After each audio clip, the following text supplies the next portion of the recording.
Bonjour à tous, nous sommes actuellement avec Cécile Ferrando, directrice communication marketing de Val d'Isère Tourisme, pour nous donner les nouveaux chiffres de cette semaine d'avril. Bonjour Cécile. Bonjour Agathe. Alors, qu'est-ce qu'il en est des chiffres de fréquentation sur le taux d'occupation et le nombre de nuitées? Alors, le taux d'occupation sera de 49%. Et en termes de nuitées, nous serons à 42 800. Donc on le rappelle, on entre dans la deuxième semaine de la période de vacances scolaires françaises, mais pas que, toujours britanniques, les Belges, on aura encore des Allemands, des Suisses. Ce sera la dernière grosse semaine, on peut le dire. On démarre notre période de ski and chill avec les événements, les animations et puis les premiers clients qui ont réservé le fameux package qu'on a évoqué dernièrement. Et puis aussi avec Aventure et Découverte, le festival, pour sa 28e édition, qui va aussi ramener du beau monde. Le festival qui amène du monde dès dimanche soir avec un film en avant-première, une projection réservée à un certain nombre de personnes dimanche soir. Et ensuite, le programme des films qui nous promettent de bons moments de partage, d'aventure et de découverte, effectivement. Et avec les animations aussi qui sont prévues tout au long pour rythmer cette belle semaine. Et c'est vrai que on approche l'été, on approche bientôt, on va pouvoir refaire de nouveau des randonnées. Et puis on a la chance aussi à Val d'Isère d'avoir accès au parc national de la Vanoise. Justement, c'est vrai que Val d'Isère Tourisme a un lien assez ancré avec le parc. Est-ce que tu peux nous dire un peu, nous rappeler un peu tout ça? Et oui, je peux vous le rappeler. En introduction sur ce sujet, on peut rappeler surtout l'importance du parc national de la Vanoise à Val d'Isère. Ça fait partie de notre territoire. Le parc national de la Vanoise est né en 1963.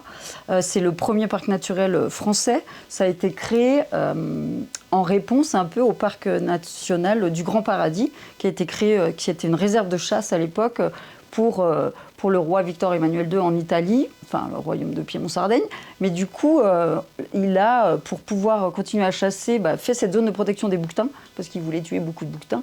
Mais du coup, en voulant protéger ces bouquetins, finalement, ensuite, l'Italie a gardé cette zone de protection, les bouquetins sont développés, et ensuite, la France s'est posé la question de relier le parc national du Grand Paradis italien avec un parc national français. Donc c'est comme ça qu'est né le parc national de la Vanoise. On peut être fier d'avoir une grosse partie du territoire de Val d'Isère. On est à plus de 40% de notre territoire qui est sur le parc. On a également de nombreuses réserves naturelles, donc très important.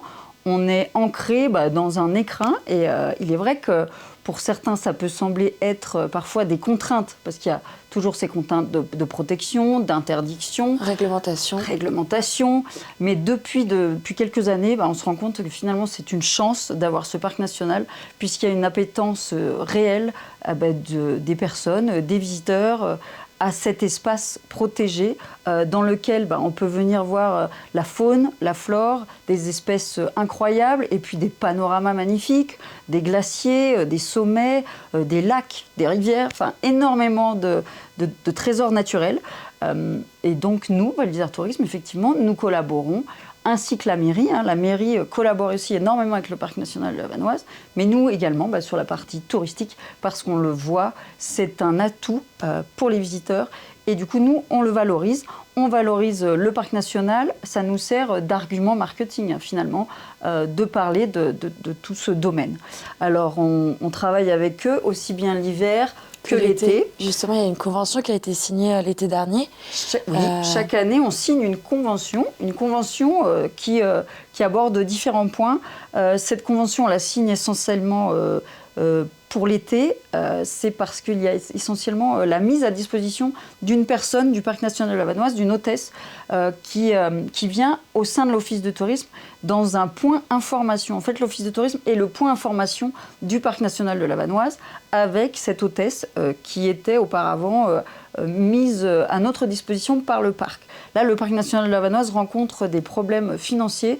Ils nous ont demandé de les accompagner aussi au mieux sur la rémunération de cette hôtesse. Donc on est en train de voir avec eux, parce qu'il est vrai que c'est très important pour nous d'avoir ces connaissances au sein de l'Office de tourisme de Val d'Isère pour qu'on puisse répondre à des clients.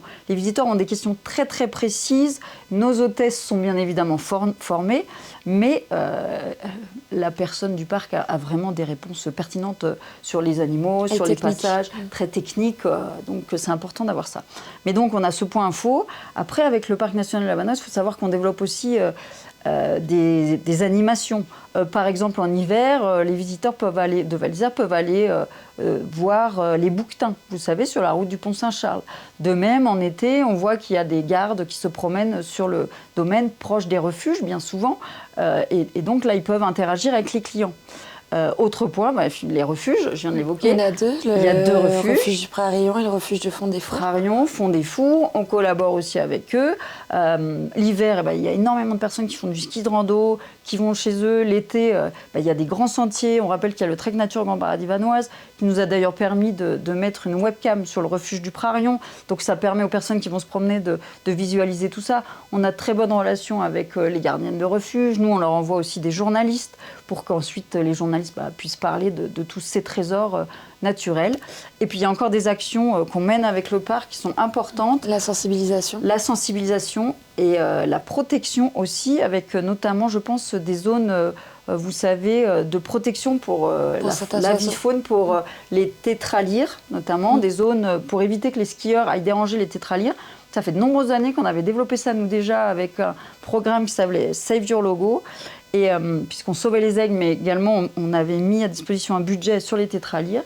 Et là, il y a un grand partenariat qui a été fait également avec Val d'Isère Téléphérique, la mairie et nous. Et donc on élargit ces zones, et la régie des pistes également qui est dans le groupe de travail. Donc ça, très intéressant. Il y a eu également le JPAET aussi. Le JPAET qui avait été réintroduit, qu'on étudie. Le parc les suit énormément. Nous, par exemple, on n'ouvre pas la Via Ferrata tant que le JPAETon n'a pas décollé. Donc on fait vraiment corps avec ce respect du vivant. Et c'est vraiment essentiel. Et c'est un atout, je le répète, que d'avoir ce parc près de nous. Et c'est essentiel qu'on collabore avec eux. Et puis ça permet aussi, c'est vrai qu'on a cette chance d'avoir aussi donc, des guides du parc de la Vanoise qui sont présents sur Val d'Isère, qui permet donc de justement donner des conseils et de sensibiliser les clients sur le comportement à avoir et à adopter, notamment quand on est au sein du parc national de la Vanoise, parce que on ne peut pas, par exemple, cueillir les fameuses Edelweiss, on ne peut pas se promener avec son animal de compagnie. C'est aussi important de montrer aussi l'importance du respect de la montagne et de notre environnement. C'est vrai, et les gardes sont là pour le rappeler. Et alors, il n'y a pas que les gardes, il y a également toute la signalétique, il y a effectivement tout cet effort de sensibilisation. On respecte mieux ce qu'on comprend. Et donc, je pense que les parcs nationaux, les réserves naturelles, ou tous les efforts de sensibilisation, que ce soit avec les écoles, les enfants des écoles, via des ateliers pédagogiques, ou même à destination des adultes. C'est bien aussi de former les adultes. Il y en a dans les refuges. Il y en a dans les refuges, il y a des soirées, des animations, il y a énormément de choses qui sont faites. Et je pense que c'est essentiel parce qu'il faut que les gens connaissent mieux leur environnement pour pouvoir encore mieux le respecter. Parce qu'on respecte et on aime ce que l'on connaît. Donc j'espère que la collaboration durera longtemps avec le parc. Il n'y a pas de raison que ça s'arrête. Donc voilà, longue vie à cette collaboration. Et merci beaucoup en tout cas Cécile d'avoir été avec nous et on se retrouve la semaine prochaine pour des nouveaux chiffres. Merci, à la semaine prochaine.